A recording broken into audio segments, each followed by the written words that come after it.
Hello and welcome to the How Not to Screw Up Your Kids podcast, the bucket emptying episodes. So pour yourself a cuppa, find a comfy seat and enjoy the conversation.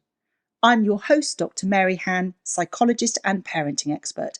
And in today's episode, I thought it might be interesting. I was asked to write a blog post to help parents with children that are about to go on their first residential trip. And it occurred to me that the 5 tips I gave, might actually be relevant to share in the podcast, not only for residential trips or overnight stays, whether they're sleepovers or staying with aunts, uncles, grandparents, friends, but I thought it might just be helpful actually for anything that we ask our children to do that pushes them out of their comfort zone. So here are my 5 top tips. The first one is, and it's really important that we do this, is we need to take our emotions out of the equation.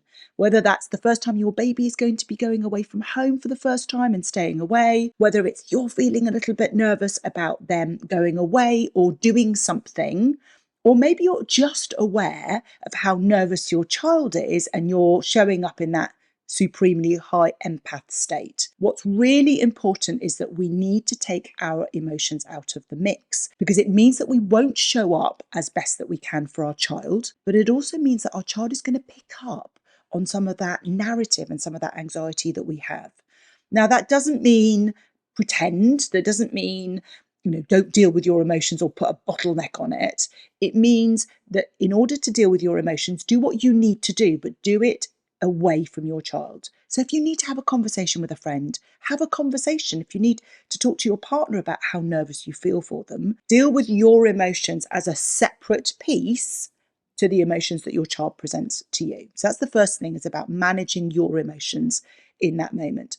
The second part is about making sure that we acknowledge our child's fear and anxiety, because it's okay to feel nervous and to sort of be slightly overwhelmed about being away from home the first time, or doing something that pushes them out of their comfort zone that they're not familiar with. Maybe it's not a familiar environment or familiar people, or it's something that always makes them nervous. Children need that acknowledgement because it validates where they're coming from. Now, that doesn't make us permissive. It doesn't mean that suddenly we're not going to require from our child and have certain expectations of them. It just simply says, I hear you, I see you, I understand that this is really difficult for you.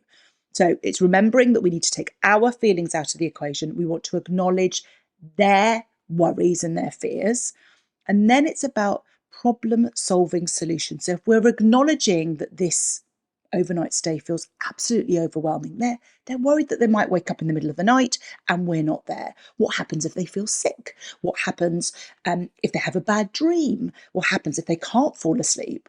And whatever the other narratives are for whatever scenario we're trying to help and support our child with, it's then saying, okay, let's talk about worst case scenarios. Let's talk about your fears. And then let's look at problem solving. What are the things that we could put in place? What are the things that we might be able to make sure that we have that will help?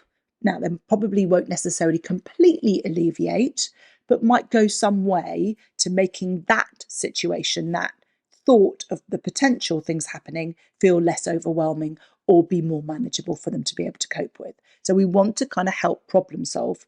That's number 3. Number 4 is that we want to help them change the narrative. We all have conversations in our head. It narrates what happens in our day. We're usually mindless to it. We don't pay attention to it in any shape or form when we're going about doing things that feel normal, ordinary, that we feel confident and capable in. What happens is when we're asking our children or ourselves to be in a situation that feels out of our comfort zone, feels unfamiliar, feels stressful, feels anxiety and worry inducing, we're very aware that narrative becomes super loud. It's almost like it's shouting at us. And so it's really important that we encourage our children to talk through and share with us, what are the thoughts that are going on in their head? What's that narrative? What's that inner critic saying to them about that particular scenario? And these are often worst case outcomes or issues around their own belief system and their ability to cope and to manage in that situation. Remember that when we talk about a situation where our children feel anxious or overwhelmed or stressed, their seesaw has tipped. They've gone from this lovely, balanced, confident state where what they perceive the demands being placed on them of that situation are equally met and matched by what they perceive are the resources they have within them. That's their lovely, confident, capable state. But when they're feeling overwhelmed and the narrative is really loud, their seesaw has tipped. And what's happening here is the narrative, how they're appraising and perceiving that situation, feels totally out of their control. They don't believe they have the capabilities to manage it. And that's the side of the seesaw. That's the narrative piece that we want to have that conversation about. So I often will suggest you get a sheet of paper, just a normal A4 sheet of paper. You put a line down the middle, and on one side, you write down what that inner critic, what that ogre, what that voice of that fear, that monkey mind is coming up with. All of those worst case scenarios, all of those fears, all of those judgment pieces and that narrative. Encourage your child to think through. If they can't come up with things, we're kind of reasonably old and long enough and in the tooth that we'll have some idea of what might be happening. So what if this happens? What if that happens? What if people don't like me? What if they don't talk to me? What if people think I'm silly? What if I can't sleep? Whatever the situation is, it's really trying to have a bit of a guess if your child can't come up with these. Often they know that there's the chatter, but they can't always articulate exactly other than their fears. So get all of that down and come back to it. You don't have to do all of this in one go. Just encourage your child whenever those feelings come up to write a few more down.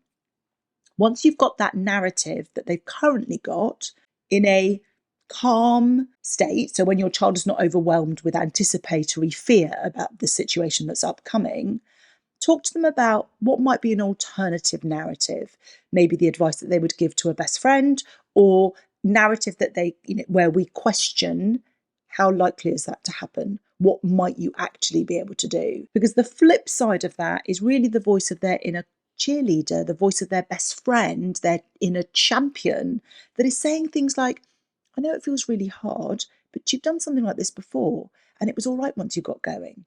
There's people there to help you.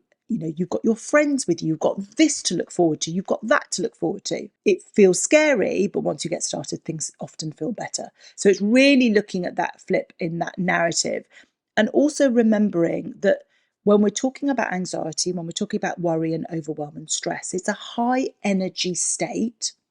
And what we're looking at doing is really trying to get them to a more neutral state. We're not going from a high energy state that is a discomfort state into a high energy state that feels uplifting. It's a big ask for our children to shift across. Instead, what we're looking at is ideally taking them from that high energy, uncomfortable state to another high energy state that might feel a little bit more manageable. And often there's been the analogy that fear and anxiety has a similar energetic resonance to excitement. Think about the adrenaline that you get from a roller coaster ride, or the excitement of going to do something that you're really looking forward to. So when we focus the narrative, when we're encouraging our children to change that narrative, and we're focusing in on other narratives, the sort of the narrative of what they're going to look forward to, what they're going to get out of it, what the joy is going to be, that can often be an easier shift than another energy that's more uplifting. So it's about changing that narrative.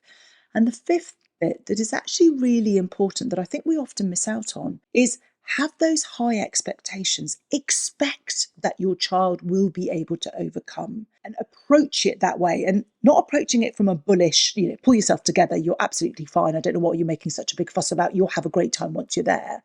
But much more a compassionate, doing all the other 4 strategies, but doing it with a real inner conviction that your child will be able to overcome. And whilst there may well still be tears as you wave them off, if they're going to the bus, or you wave them off as you get into your car, or the situation that they're in, that is not a residential maybe, or an overnight, but another situation that's really fear-inducing, when we approach it from that utter conviction that they might be feeling upset now, they might be feeling overwhelmed, but I have absolute faith that they will be able to overcome.